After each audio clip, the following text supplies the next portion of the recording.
aduun jedhan hin baane abidda takka saafaa tirtiraa akka jennes hin taane mukukkularra hin taa'ee kirkiraa na dhaqqabi jigaa koo dafiitoo du'aa fi jireenya gidduun jira. Mee Usmaayyoo akkamitti ibsita? Ani artisti Gabbisaa Tolosaa biyya abbaa isaa irratti dhiiran beekne qoosaan jedhama. Gabbisa artisti Usmaayyoo Muusaa akkaan itti ibsuun qabu. Waan hin jee ibsuun hin qabu. Yaa walaloodhaan ibsa jechuudha artisti Usmaayyoo Muusaa. Gootatu falmannaan maqaa addaa yaamame dabeessa silaafoo maaltu itti haajjame dabeessaa fi harreen ba'aadhaaf uumame osoo tolee gaarri isatti fe'ame waliin xiixuu malee didan jedhu falme gonnas ka Usmaayyoo fagootti tilmaame kanaaf roorroo didee fincilee quuqame jechuun barbaada. Yaa wanni inni yoo jiraate kalee sirba takka gadhiiseetiin jira haaraya. Video clipini gadhiise asumaan gaa YouTube kiyya subscribe like share ndaa godhaa jira deengaddaa sisin himeetiin ture gaafa interview waliin goone sanis. Yaa kokeet shooyin manuma kiyya mi. Subhaan nu barreeffame. Kaalegaatti nallaalila. Taakanaatiin jaaga. YouTube Sabrina Jamaal irra galtanii sirba isii laalaa fi mucayyoota jajjabeessaadha.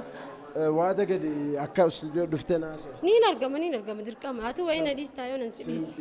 Sabrina teenya nu jajjabeessaa jenna galatoom Sabrina. Galatooma isinillee. Nu yaamti har'as daraneeyyite gabrummaan dalamte baanta boolamte biiti teenya nututti aana eenyurratti ganna. Gaariidha farhaan keenya kabajamtoota daawwattoota keenya irraa gamanumaan waan isin ibsu takka Kokeet entertainment gaafa jalqabnee yaada fiduudhaan beeksisa Kokeet hamba jiru kana waraabuudhaan kafallii takka malee farhaan suneeti. Gabanumaanuu farhaan arra hiree argannee galatoomin sin jira. Maaltu si dhaga'e arra bakka arra maqaa argannee jiru kana ga'uudhaaf. Yaada kana akka nama uumee tokkotti maaltu si dhaga'e? Ani jalqabumaa hoggaa wanna kana itti lafaase kaafnu ani maal yaadeti faxinummaa kan kee argeete waan qabdi gadi inni suniin beekaa ispiidii tantee faxinummaa kan kee waan argeef nama itti cichu waan taatee waan hin argeefin itti si kaasee ani immoo bakka kana ga'uu kan keetitti dhugumatti gammachuu guddaan natti dhaga'ama. Siyaamti arras daraniyyite gabrummaan laalamte ba'aan daboolamte biiti teenya nututti aana eenyurratti ganna. Bineeyyiitu goomsee hidhannoon dhugoomsee mirga keenya tumsee nu gabroonfachiise calankoo aanolee dhiiga dhangalaas dhimamee hamnaan kan birdaalchise mirgi nu mulqamee maqaan nu hakamee falmata dhabnaan hambir dabalamee falmata dhabnaan hambir dabalamee. Raadiyoo biyyoota irraa hin dhufe maqaan kiyyaa obbo Faamee Abdullaahitiin jedhama. Mee Usmaayyoo akkamiin yaadate? Usmaayyoo ani yeroo Oromootti dukkanooytee qabsaa'onni Oromoo hundi kun biyyaa ba'ee kun dhume inni mana hidhaa keessa jiru wallee isaa hoggaa hidhaa ba'e wallisee fi kan san duraatiinis Usmaayyoon dhiiga qabsoo Oromooti lafee dugdaati qabsoodhaaf Usmaayyoo jechuun qabsoo Oromoo jechuudha. Numa hanga komiin nuti qabnu Usmaayyoo kana nama goonni hundi yaadatama. Usmaayyoon kun guyyaan qabu waan jechuu yaadaa turre. Haacilaa'oo daratee biyyaa fi biyyee torratti sabaa fi aanaa koo keessatti.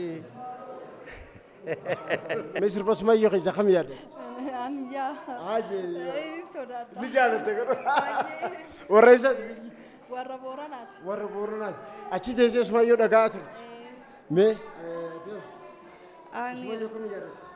Usmaayyoo akka qabsaa'aa fi nama dhugaa nama nuuf je'ee faamilii isaa duubatti dhiisee nama of warge. Jechaan hamilee nu cabsee karaa nu deebisu jee osoo maatii isaatitti hin galin sirbee Usmaayyoon hidhaa bahee sirba kanaan isa dhaga'uun. Usmaayyoo duuba eenyu jira? Usmaayyoo duubaan gooticha aartii abbaa aartii abdii qophee jira jechoota.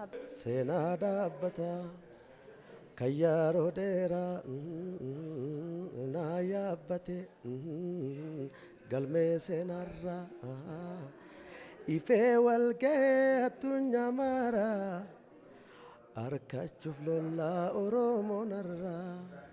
Artistii sabboonaa weellisaa qabsaa falmaa mirga bilisummaa oromoo kan ta'e Usmaayyoo Muusaa irraa dhabnee ammoo mucaansaa hangafaa Saartuu Usmaayyoo Muusaa sagantaa yaadannoo abbaa ishee sababeeffachuudhaan eebba kitaabaaf CD akkasumas badhaasa artistoota yeroo adda addaa wareegaman kan kennamuun asitti tola garree.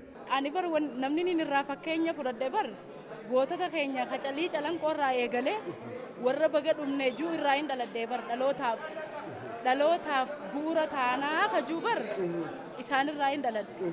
Lamada Usmaayyoo faan caqasaa guddadhe. Akkam juu hidhaa fi ajjeechaan hamilee nu cabsee karaarraa nummeessuu jira. Kanaan dhagayaa guddadheen.